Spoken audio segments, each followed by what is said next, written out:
Hi, I'm here with Joelle King in Greenwich, Connecticut. She's getting ready for the World Championships that start next weekend in Chicago. And I'm interviewing her on a couple of topics related to Ashaway string and her squash career. So, Joelle, why do you like Ashaway string and Power Nick 18 in particular? Yeah, so I guess the initial reason that I started using the Power Nick was that it was recommended to me as a good string for a power player, and obviously my game is based mostly around power, and the early parts of my career that's pretty much all I did. So initially that's why I started using the Power Nick. How long does Power Nick 18 last for you, and what type of wear pattern do you have with it?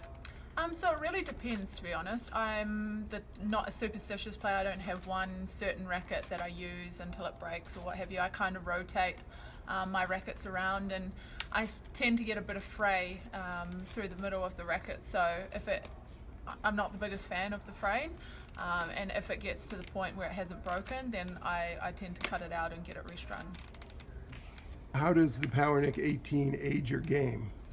No, I guess, like I said, the initial reason I started using the Power Nick was that my game was a power game. But I think of late, I've started developing a lot more variation in my game and a lot more softer and shorter stuff. So I guess I've tried to become more of a complete player, and the Power Nick 18 suits that kind of game as well. What do you consider to be your greatest achievement in squash? Yeah, I mean, this is probably one of the hardest questions that gets asked of us the most. But there's been some great things in my career. I think the Commonwealth Games, Hong Kong are up there. But I think personally, one of the best things that I've achieved over my years of playing squash is coming back from what was a career-ending injury, rupturing my Achilles a long time ago, and actually now I'm at my career high ranking, and I think I came back even better and stronger from that, so that's pretty cool. What tournaments have you got planned for the rest of this year? What are your plans for the rest of this year? Yeah, so as you said, I'm just getting ready for the big tournament of the year, which is the World Champs next week in Chicago. After that, it's no rest. We go straight on to Egypt to black ball. From there, I'm doing an exhibition in Switzerland. Then on to Amsterdam, we have a tournament, DPD Open. Back to Egypt, British Open.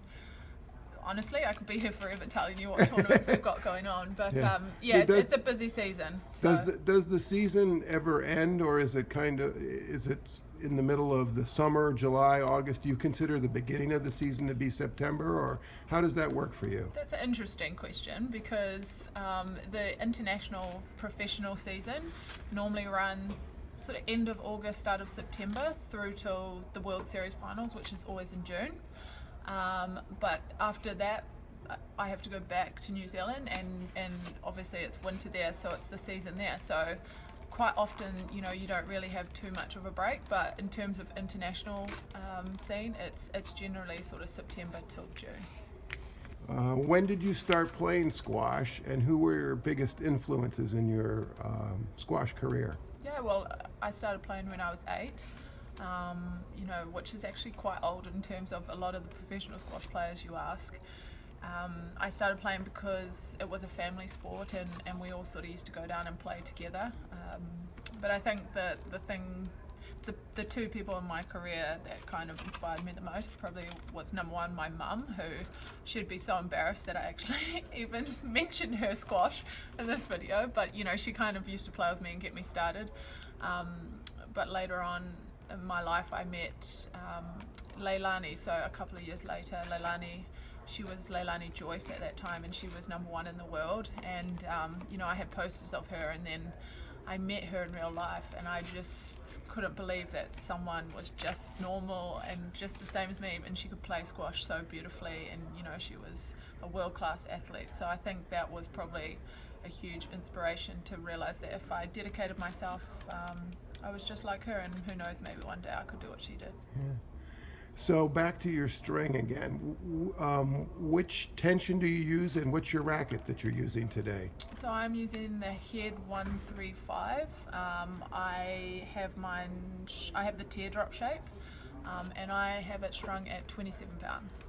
And you said you rotate rackets generally. In your rotation, how many rackets do you have? I would normally have 4 or 5 in my bag that I take to tournaments at a time. So yeah, just generally whichever one I pick up, I keep them all at the same tension, all the same grips and everything, so it doesn't really matter. I don't want to have superstitions and get stuck at a tournament one time if my favourite racket breaks or something like that. So I think as long as I keep it all the same, it's not too bad.